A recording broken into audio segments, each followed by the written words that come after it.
It has been absolutely fascinating talking about longevity over the last few podcasts that we sprinkled in recent times. I'm going to continue on with longevity, and this time, this podcast is all about the history of human lifespan, longevity, whichever way you want to call it. Human lifespan is the medical terminology we use to describe how long we live. Longevity is more of a vitalistic term that we use to see how well our quality of life is through the length of our time here on Earth. Thanks for joining us this week. I am Dr. Enrico Dolcecore on Living a Full Life podcast. This has been a blast. Here's a little tip for you. If you do listen to many podcasts like I do, I love podcasts. What a great way to download information. I listen to them at 1.5 speed, sometimes 2, depending how slow the talker is. There's a little tip for you. You can get through podcasts in half the time if you do that. I sound like a crazy gerbil if you do it, so just beware. But go ahead and turn it to 1.5 and listen to all your podcasts. Gary Vee is hilarious at 1.5, so go ahead and do that. Just download more information a lot faster. If you're like me, you're probably working out when you're listening to these, and that's a great thing to do. So let's talk about longevity. I grew up in a household of immigrants, Greek, Italian. My grandma came to Canada when we were very young after my grandfather passed, and she didn't speak a lick of English. She spoke fluent Greek, and we got, with that, my sibling and I, we got some great wisdom passed down from generations from the ancient Greeks and from philosophy. And my father was a huge historian. He loved history. He does. He's still alive, by the way. He loves history. He loves all this stuff. And he has facts from like ancient Roman times. So it was really cool to grow up with that. At the time, I thought they were crazy. But now as an adult, I'm like, man, how lucky was I to not only download all that stuff. I now speak Greek. I speak Italian. It's cool. But there's some resources that were there. And then being in pre-med and in medicine now as a chiropractor and going through all that and growing up from that ancient philosophy, going through modern medicine, and then now being like this, I'm a chiropractor. I mean, that says enough about what's happened to me. I went back to ancient Greece where I'm like, well, hang on a second. Hippocrates didn't say any of this. I am not doing prescription drugs. Let's go see what this chiropractic thing can offer. And boy, is it awesome. So longevity goes back to ancient times. So 25 to 35 years of age life expectancy. Then after the Dark Ages, we started getting colonization of cities and some other things where people started to live above 40. But it was always so confusing going through the history because I had my grandmother teaching me stuff and I'd ask her and she'd teach me about Plato, Socrates, Hippocrates. My dad would teach me about Galileo Galilei, Enrico Fermi, all these guys, Tesla, all these cool people. And I'd always ask them, like, oh, did they get old? Were they old? Were they sound old and wise? And as a kid, I used to ask that stuff. And my grandma used to know. She'd say things like, well, yeah, Socrates was like 70 something when he passed away. I was like, oh, okay. And then like Hippocrates, it's been shown that he was probably 85 to 90 years old by the time he passed away. And then Plato was 81. Galileo Galilei has been documented at 77. So now let's fast forward into pre-med. And you're sitting there and you're like, well, hang on a second. I can name a whole bunch of people that lived well into their 80s 3,000 years ago. And you're telling me that the life expectancy is 35 at these times. I called BS very quickly. I was that kid in university that was just annoying. Excuse me, put my hand up. I don't think that's correct. And they're like, what are you talking about? That's not correct. We've been teaching this for 60 years. I'm like, well, these are pretty stupid 60 years because you guys haven't changed a thing.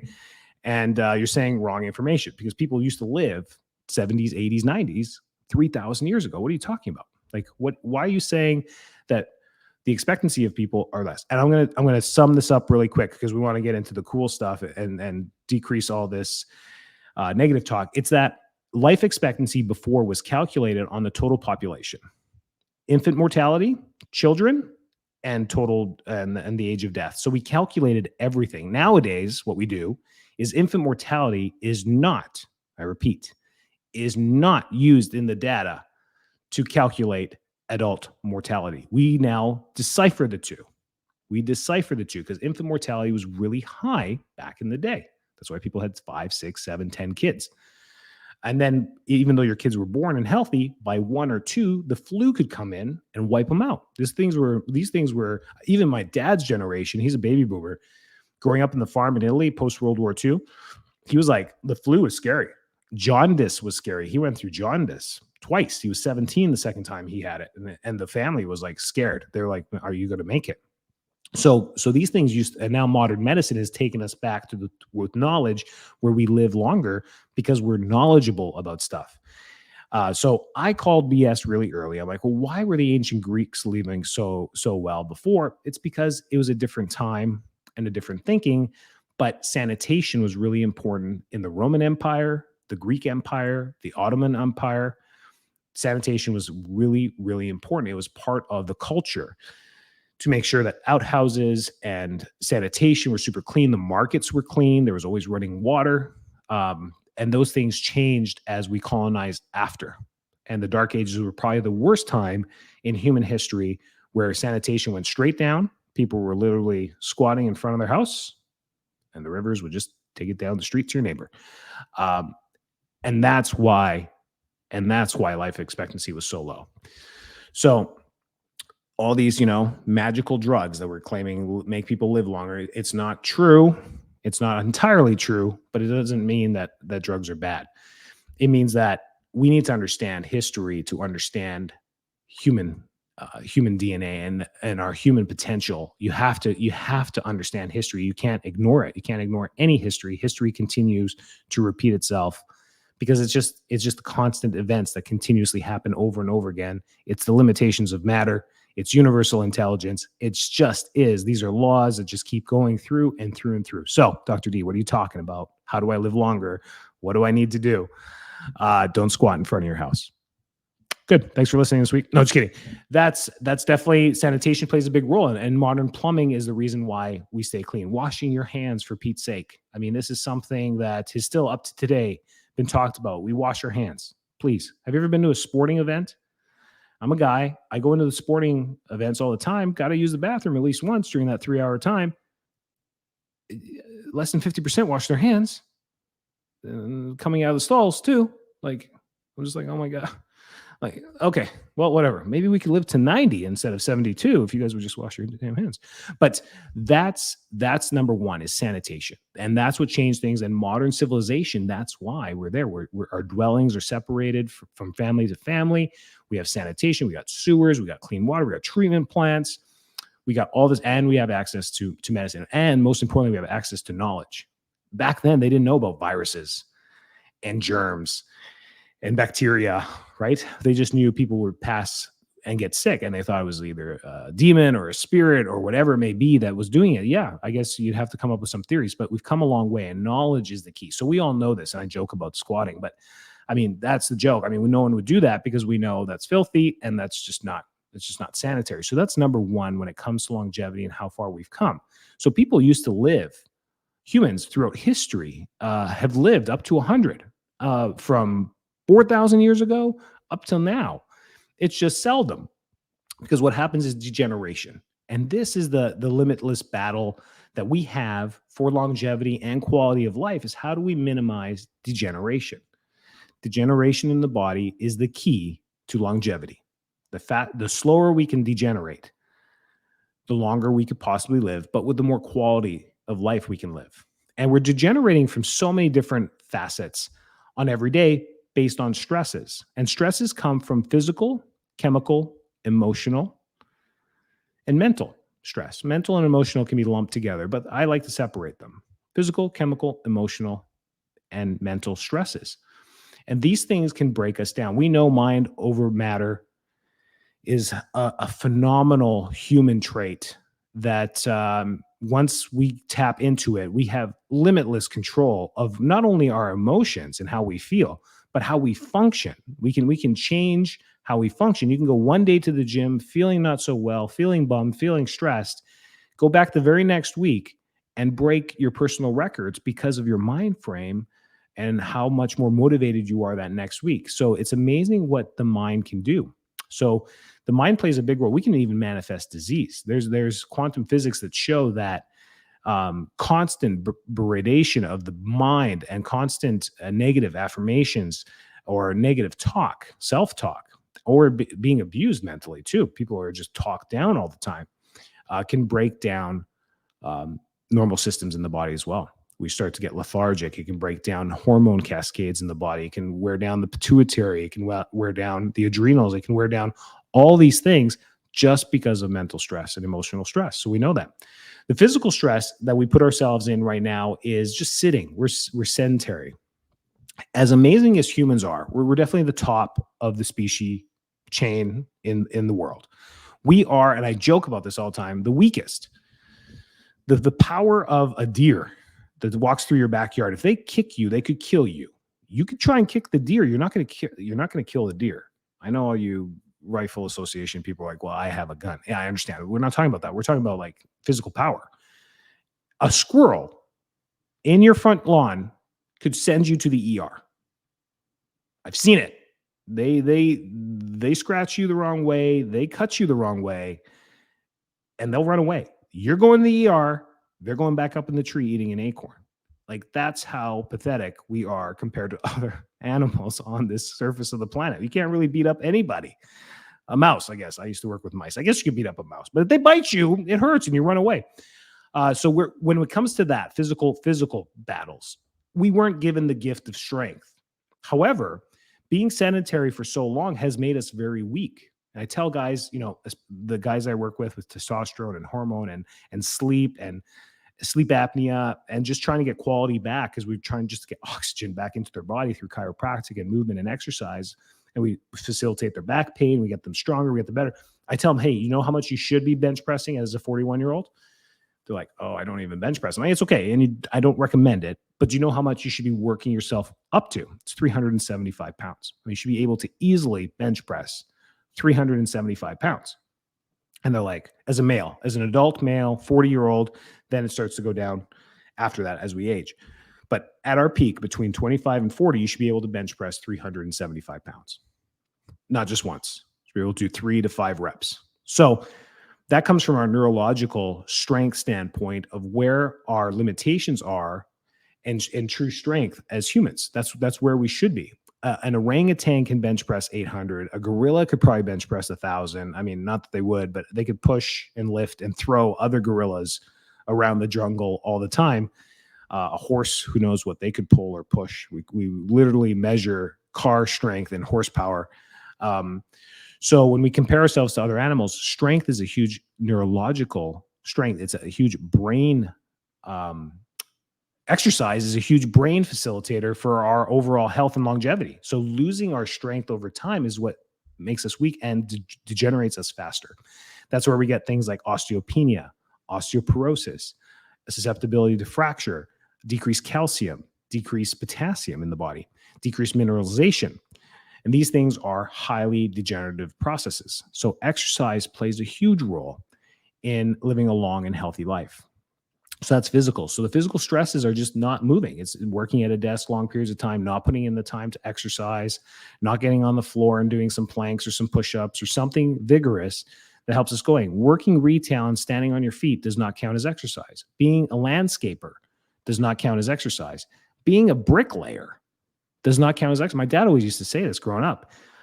Concrete. He used to concrete and tile work. We used to bring boxes in and out. Was it a workout? It was a workout. Trust me, those boxes could come up to 200 pounds each of ceramic tile, and then flipping a wheelbarrow of 350 pounds of wet concrete to finish a sidewalk. I remember doing this stuff. That is a workout, but I wasn't doing reps of this stuff. It was like maybe, go get a wheelbarrow, dump it, go get a wheelbarrow, dump it.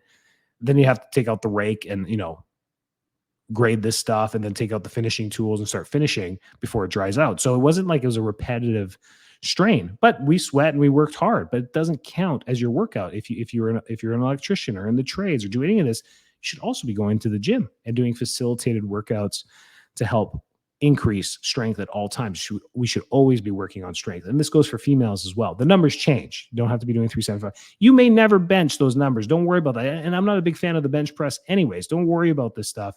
I'm just giving you factual numbers neurologically of where we should be. There's limitations to matter as well. If you only have one arm, good job. Good try trying to do a bench press, right? It's a little different.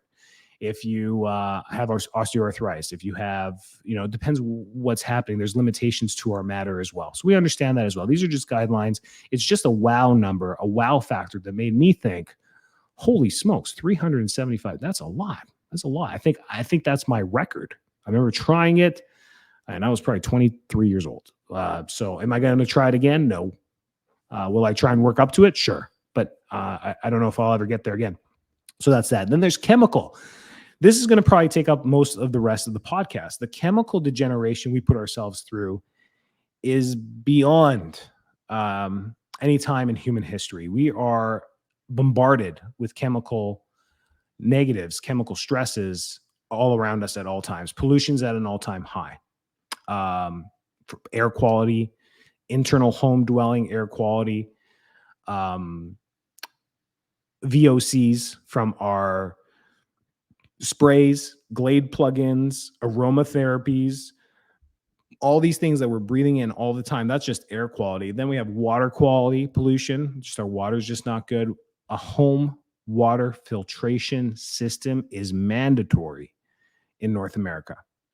Mandatory in North America. In the world classification of cleanest water around the world, US cities don't come anywhere close to the top 10. They just don't. Just because of infrastructure lack and a whole bunch, and just because of ignorance mainly. It's just the values are not there to do that. Usually cities in Germany, cities in Canada end up as the top. And those systems, I grew up in Calgary, they always rank number 2 or 3 in the world for water treatment and cleanliness of the water. And we still filter that water before we drink it because there's just stuff in it. So you have to, because you drink water every day. You should be drinking 100 ounces every day. That's a lot for your kidneys, your liver, and your spleen to be filtering every single day. And if it's filled with anything whatsoever that we don't need, estrogen, progesterone from birth control, microplastics, all the microtoxins that are in there all the time, and we're constantly filtering these things through our lifetime, that creates degeneration as well in our organs. So we have those things that happen as well. So chemical stresses are always there. Those are the things that we can put up guards against. There's nothing you can do for air quality except change your air filters, make sure that you're not allergic to your pets. If you are, get rid of them. I mean, it's just, I'm just being honest. These are the little things, mold and mildew, always mitigating these things, making sure they're clean. These are things that we always have to do for upkeep of our dwelling, but that's air quality. When it comes to the foods we eat, now we're making choices every minute of every day, depending on what we put in our mouth and what we drink. Sodas, phosphoric acid, caramel colors, colorings, natural food dyes. This stuff is in everything, and our kids and ourselves are eating it at an alarming rate. It's almost like, as doctors, I think medical doctors are just so, and I think all doctors are just at a point where they're like, yeah, it's a tipping point. We're just never going to win. So we're only going to talk to the people who want to listen to us, because it's just a lost battle. The food industry has taken over. It's everywhere. There's a vending machine everywhere. This stuff is pure garbage. And we continue to I don't know how they continue to stay in business. I have no clue. Actually, I do. I know how economics work. People keep buying it. But this stuff is garbage. It's complete garbage. When, people say, well, when can I have it? Never. The answer is always never. Especially people who've done a great job with our weight loss program in our office. We have a great one. It's a whole food diet one. They lose tons of weight. They lose 30, 40, 50, 100 pounds, like over the course of months. And then they're like, how do I get back to real life? I'm like, great question. That's true, because we don't want to be living on a hyper restricted diet like this. When can I have fill in the blank? And the answer that comes out of my mouth is the same all the time. Never. Oh, well, when can I have pizza? Never. Why would you ever have pizza? No, never again. You just lost the weight. Well, you just decreased inflammation. You're in the best shape of your life that you've been in probably ever, because obesity runs through families. I mean, you probably had obesity as a young kid. Like, yeah, I was always a little bit overweight. I'm like, yeah, well, now you fix that and you can never go back to that. When can I have a soda? Never. When can I have, Chick-fil-A? Never. Ever. Like, you can never have it. But that's unrealistic. So if you're listening to this, you probably just hit stop right there. You're like, forget this guy. But the truth is, will you ever have? The question is, can I ever have pizza again? The answer is yes. Can I ever have cake again? Yes. Can I ever have a soda again? Yes. Can I ever have a beer? Yes. Can wine? Yes. Yes. Yes. Yes. Will I ever be able to have it again? Absolutely. Can you? No. The answer is no. The answer is always no. And as long as you make that a fact in your mind that it's no, then when you do it, you have no one to blame but yourself.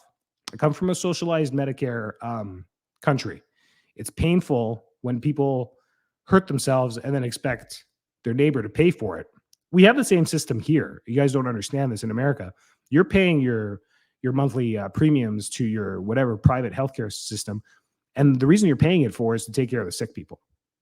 So everyone that's against, socialized, it is socialized. It's just corporate run socialized medicine here in the United States. You have all these branches of insurance companies that we all pay our funds to, and they pool the money to pay out the bills for the sick people. That's why you get nothing covered, because you're healthy. Everything has a copay. You have to pay for everything because you're paying for the sick people. That's how insurance works, just like your car insurance. It's the same thing. So I come from that, and it's demoralizing to every fiber in my body to live, when we play victim. So when the answer is you can't. It's like my kids, when they break a rule, that was the rule. Don't get upset at me that you're getting punished. The rule is the rule. You broke the rule. That's the way it goes. You need to understand the consequences. And adults need to hear this too. You need to hear this too. So grabbing a bag of Jelly Bellies for the movie, can you do that? No.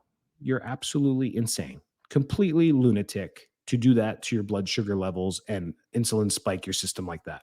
Massive inflammation immediately during a movie, and you're walking out of the movie almost comatose, but don't know it because you're relatively not healthy overall. Anyways, that's the problem with this stuff, right? Hey guys, I'm human too. Have I had Jelly Bellies? Yes. Have I had Twizzlers? Yes. I love the gummy candies. I love this stuff. Do I eat it often? No. Will I have it in the future? Yes. Can I have it in the future? No. The answer is always no. So when I grab the candy, I know what I'm doing. I'm hurting myself. That's it. I'm honest with myself. It's the way that it goes. So chemical is it? I hope that was an honest Dr. D right there telling you that there is no cheats to this whole thing. So when we want to live long and healthy, there's fundamental, universal matter and principles that we have to follow: physical, chemical, emotional, and mental. And we always have to try our best to do that.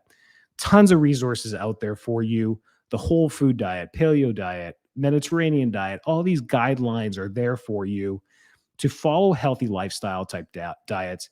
If you're grabbing things in boxes and packages and you're hurting yourself, it's the way it is. The produce section is the way to go. I don't care how expensive it is. You have to eat fruits and vegetables. There's just no way around this. Mainly vegetables, to be honest with you.